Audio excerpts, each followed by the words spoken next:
Welcome back to Kelvin HQ. It's been a while, but we're back. Just a little side note for today. I'm recording through the iPhone because I could easily get my microphone and then plug it in and then open the software and run it through and then extract it. But I just thought, just use the iPhone and we can get rolling a lot quicker. So in the past, I've talked about setup time taking like 1 hour and trying to get camera angles right and everything. Well, today took about 5 to 10 minutes maximum. And I've actually put the iPhone inside the microphone shield and I've also got it covered by the pop filter. So it actually sounds good when I was doing the testing. So welcome back. This episode is about just my experience performing my music for the first time in the great country of Hungary, in the city of Budapest. And I just thought I would give you a bit of a insight into what was going through my mind at the time. But we will remain calm during the recording and we will not be rushing. And we're sipping water today just because we've just gone straight into it. So just the old water. Okay, so I feel like the time in Europe, although it was a holiday, I was also trying to push my music out there with people, make sure to get them on Instagram or just like plug myself. And I feel like I'm just learning a lot of lessons about music in general, where this performance that I did was a lesson about perseverance, I felt. Because when I arrived in Budapest, I had about 4 days there. One of them was to go to the Great Sziget Festival. Was meant to go for 2 days, but had the one amazing day, best festival day in my life. And I just thought, no need to go for a second day because it can't get any better. So I was thinking, what will I do here? Because for the entire trip up until that point, I had been a massive karaoke fiend. Any opportunity, I would just get onto the karaoke, which is good performance practice. But I was thinking, can I take it to the next level and try to do my own music, which would be, another test and something that I'll look back on fondly. So I looked up open mic places in Budapest. And I think my understanding of an open mic night is anyone can just go up on the stage and sing or perform, or maybe they've got a poem or comedy or anything like that. But anyway, I looked it up and I found this place which wasn't too far away from where I was staying. And I think I arrived there earlier in the week and they had an open mic for Saturday night. Now, it said if you want to perform, to contact them. So I sent them an email saying, this is who I am and here's a link to a couple of my songs that I'd like to play. Three songs. And then sent that off. And a few days went past and I didn't get a response. And then the day arrived and still no response. And I was kind of in a sort of sliding doors moment, because I was thinking I could easily just rationalize it and say, they didn't respond, so there's no need for me to actually, I'll just put it down to that and just walk away and not do it. But then I was thinking, why don't I just go there at the time and just see if I can get on or just see what the situation is. So I got on my trusty Lime scooter and I was riding around the streets. And one of the songs, because what I was doing in Europe, which is I would never do such a thing in Melbourne, because it's just, the embarrassment would be next level embarrassment. But I was riding the scooter and it's got a little attachment where you can put your phone in for maps. So I'll put the maps on, but I would also have Spotify playing. So I was riding around the streets with the music blasting at full volume, which is a very, very bad thing to do. Well, not bad, but just annoying for the people around. But I thought, I'm overseas and I need a soundtrack to my music. But also another layer to that was I think it also helped me with at times when I would be feeling lonely on the trip, which, does come and go. And just having the music playing and maybe getting a bit of attention from the people, the public, as I was going around on the scooter might have helped to soothe the loneliness. But then I was actually thinking, if there was no one around and I was scooting around these places, would I do the same thing? And the answer is yes, because it's fun to just ride around and have music to listen to. So that's just a bit of a insight into the mind. But anyway, there was a song, because at that stage when I was riding there, I was like getting anxious about, am I actually going to perform and what's going to happen? And I started to get nervous. And so I put on one of my favorite songs, which is Juice WRLD, Stay High. And that song, it's linked to when my dad passed away, because during that time I played that song quite a bit, and it just was the type of song it is. It's quite a emotional song, but it's also a banger at the same time. But that's kind of my go-to song in situations where I feel a bit nervous or I need some comfort.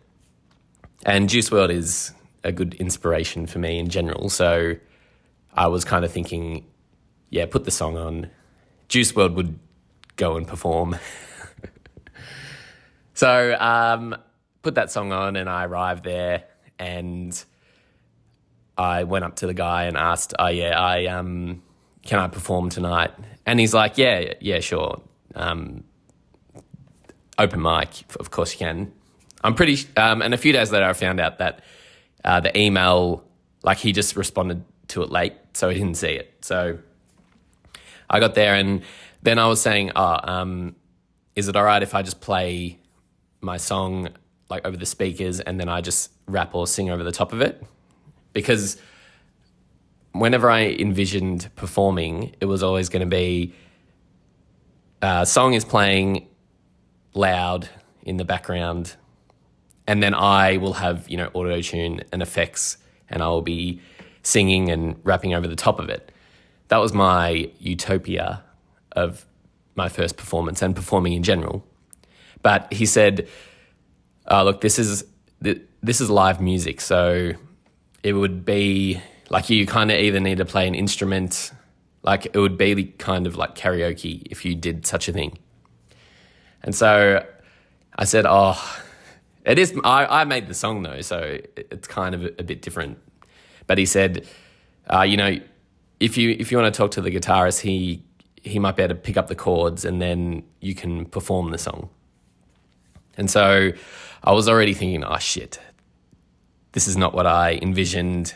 And so I was a lot more nervous because having to go and perform in a way that you didn't imagine you would have to do, or in not optimal circumstances, was nerve-wracking.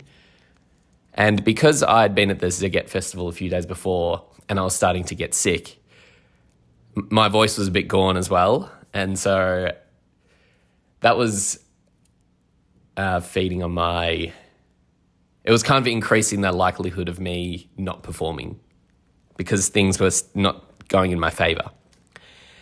But as I was talking about learning lessons with music, the perseverance lesson, I decided, look, I've come all this way here. Whatever happens, I'm achieving and I'm learning and I'm improving regardless of what the performance is like.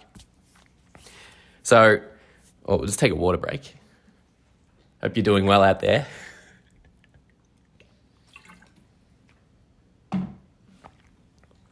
Okay, and the other thing is with my type of music I make, like the instrumental is very important and the bass and the 808s. And so having it in an acoustic environment is also not ideal for me as well. Or so I thought. Anyway, I went up to the guitarist and started talking to him about what I wanted to do. And he said, "Oh, have you got the song? Can you play it to me?" And so we're standing at the bar and he's listening to the song in his ear through the iPhone, and he starts kind of nodding his head a bit. And he goes, "Oh yeah, it's the key of D major. Oh yeah, the chords are this. Yeah, I could do it." And so I was like, "Okay, cool. We'll do it." And so I went back to the other guy who was the organizer and said, "Yep, all good. Like, we're going to do it. We will abide by the conditions." So then, just a side note, this guy, he was very funny because he was testing the equipment because they were doing a bit of EQ to the microphone. So no effects, but just cutting out like the low end and making a few tweaks to how the guitar was sounding. And so he started playing like a song, just cut out. Anyway, so he would do a song and finish, and then it appeared it would be time for the open mic people to start performing. But then he would be like, "Oh no, I'm going to do another song now." And he ended up doing like 3 songs in a row. And he seemed to love the sound of his own voice. But it was funny. It was very funny. And he owns the place, so, you know, what can you do? Anyway, so they do all the testing, and during that time, there was a random guy there, and I started speaking to him, and I was telling him how I was going to perform. And he also wanted to perform as well, but he was a bit nervous as well. And so eventually it got to the point where it was about time to kick things off. And so I went up to the guy and I said, "Yeah, okay, I'm ready to go. Let's just do it."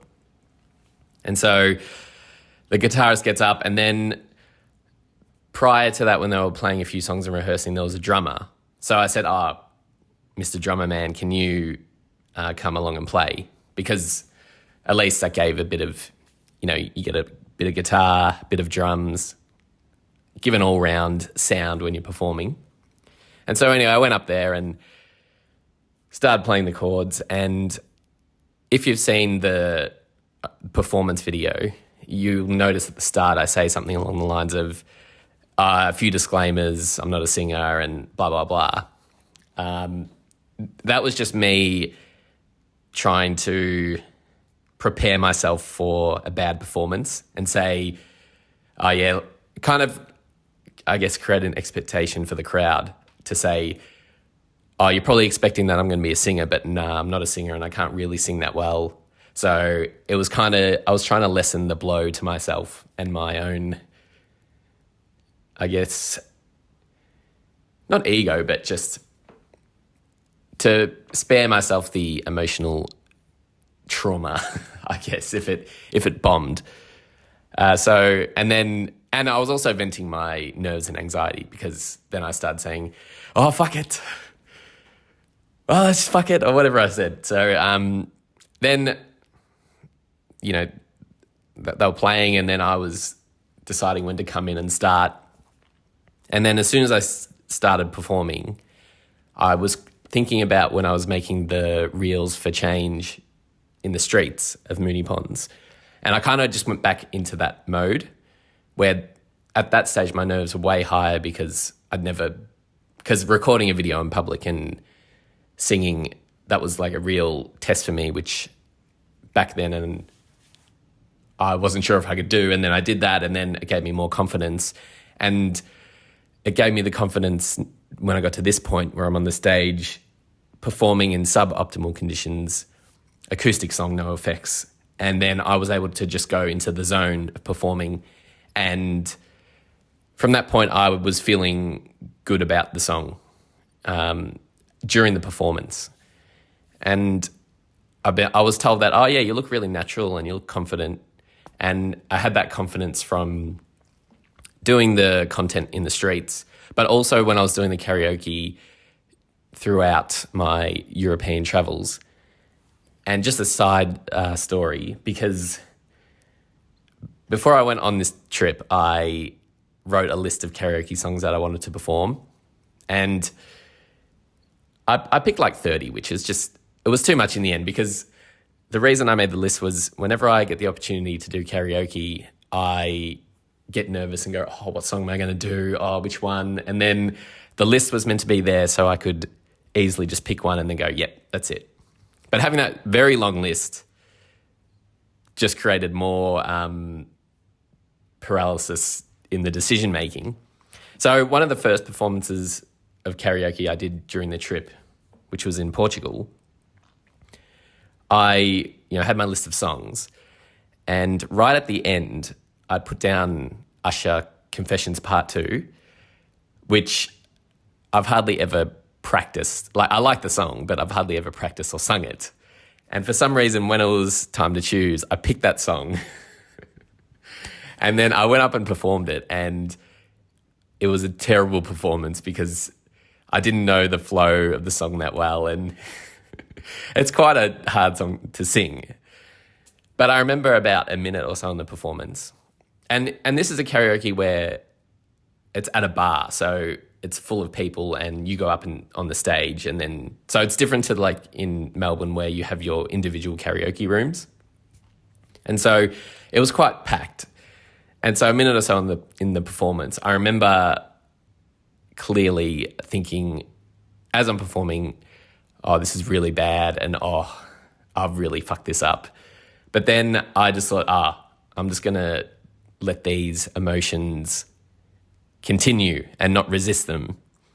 And I was kind of smiling while I was performing because I knew I was like feeling this dread and embarrassment, but I just let it happen to me. And that actually made a huge difference to when I was performing in Budapest, because I had, I guess, dealt with the uncomfortable feelings of that very bad karaoke performance and absorbed it and realized that, nothing bad actually happens if you have a bad performance. It's just, you had a bad performance.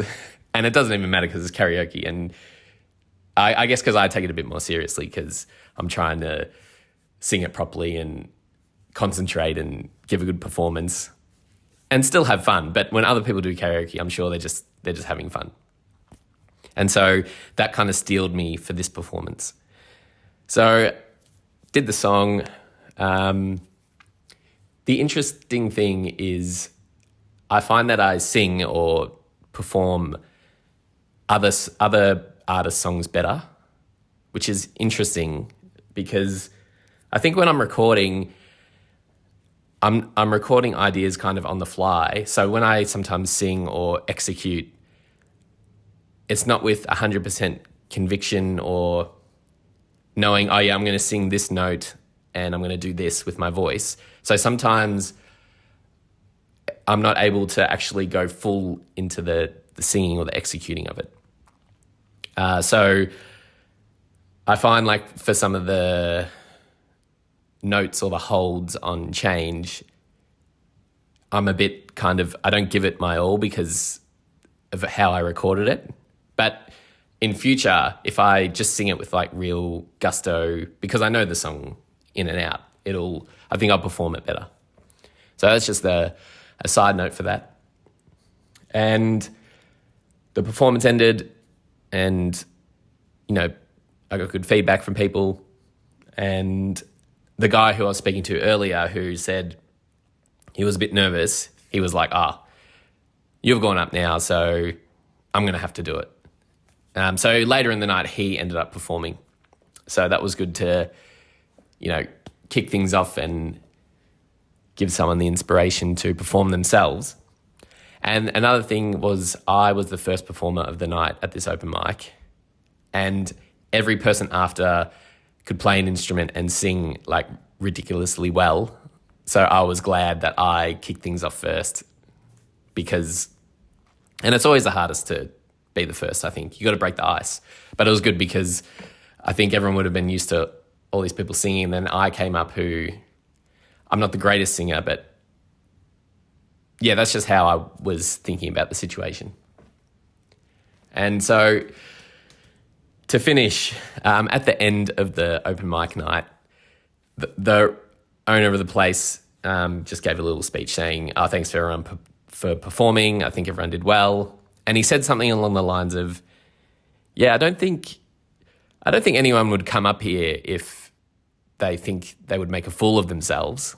And I just remember thinking, well, you're wrong about that, mate, because I would happily go up there and make a fool of myself, because it would mean that I would learn or take on difficult feelings and then absorb them and move on to the future. But that about wraps it up for my monologue about my first performance. Very exciting, something that I'll always look back on for the rest of my life, for sure. And the next performance, it'll be better. Hopefully less nerves, but probably be the same. But it's just good to do something and actually... I've lost it. But anyway, thanks for tuning in. Catch you on the next one, and we're gone.